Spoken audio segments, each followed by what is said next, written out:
As the national fury mounts in the Trayvon Martin case, we are now seeing a concerted pushback on the part of the man who shot and killed this unarmed 17-year-old. That neighborhood watch captain, George Zimmerman. In a moment, we're going to speak live with Zimmerman's legal advisor and his personal friend.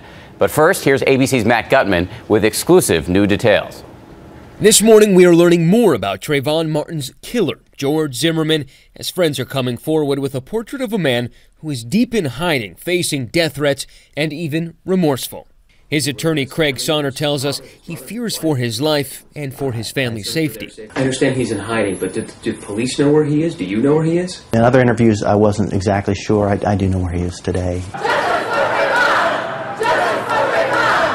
As more protests sprouted up across the country, spontaneously rallying for justice, calling for his arrest, and the Black Panthers offering a $10,000 bounty for his capture. But Sonner contends his client acted only out of self-defense and is not a racist. A sentiment echoed by his friend and former Crime Watch block captain, Frank Taffy. George just didn't jump out of a car and start running after Trayvon, pull out a gun to shoot him just for his Skittles and his iced tea. So I just want to go on the record. There's more to it. Do you think Trayvon provoked him? Personally, yes.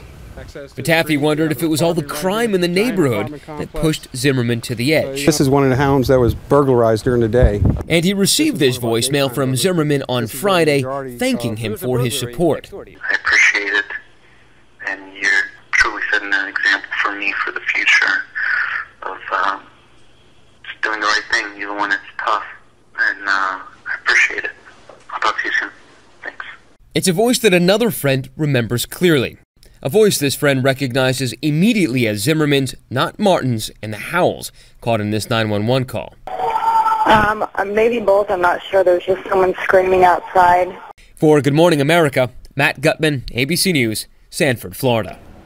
Matt, thank you. And with us now, Joe Oliver, who's a friend of George Zimmerman. Also here, Zimmerman's legal advisor, Craig Sonner. Good morning to both of you. Good morning. Thanks for coming in. Joe, let me start with you. You've spoken to George. How's he doing? Better. After this first started, the reports that I got were that he couldn't stop crying. Is he aware of the national outrage, all the rallies, the president getting involved? Just now he's becoming aware of how big this has gotten, and that's why he contacted Craig. I spoke to him for the first time yesterday, briefly, you know, it's just starting to sink in. Up until this point, because of he was there and he knows what happened, and because he's not in jail, he's been very confident, naively, that this would all blow over. But because only half of the story has gone out, because the evidence won't be heard until the grand jury convenes, you know, he's got to go into hiding. But now he realizes just how big this is. So you say he's in hiding. Is he scared for his life? Wouldn't you be? I mean, with all of this? I mean, there's someone, crazy man, who put a $10,000 bounty out on his head. Now, I'd like to know what makes that person any better than the person they think George is. You have known him for quite a while. I've known George since he started dating his wife. So about a decade. And in your view, is he a racist? I have never seen anything to indicate that. Now, on the tapes, on the 911 tapes, there's a moment where many people swear they hear him uttering a racial epithet. Does that make any sense to you? Does that compute to you at all? No, not at all. And in fact, I spoke with my teenage daughter yesterday, and the word in question, I mean, it's the difference between a C and a G, from what I understand. And goon is apparently a term of endearment in the high schools these days. I don't know of anyone younger than 40 who uses coon as a racial epithet anymore. You said just a moment ago that we've only heard half the story. Let me play you a key moment from the 911 tapes on which we hear some screaming. Take a listen. Maybe both. I'm not sure. There's just someone screaming outside. Okay, what's the address that they're near? Now, several eyewitnesses have said that the screams were those of a child. What do you hear? Well, from that clip, I couldn't quite hear it, but from the clips that I've heard online, I hear George. I've heard George's voice pretty much every day for the past couple of years. And I mean, that sounded like someone who was in dire need of help, and it sounded like George. Craig, let me ask you a question.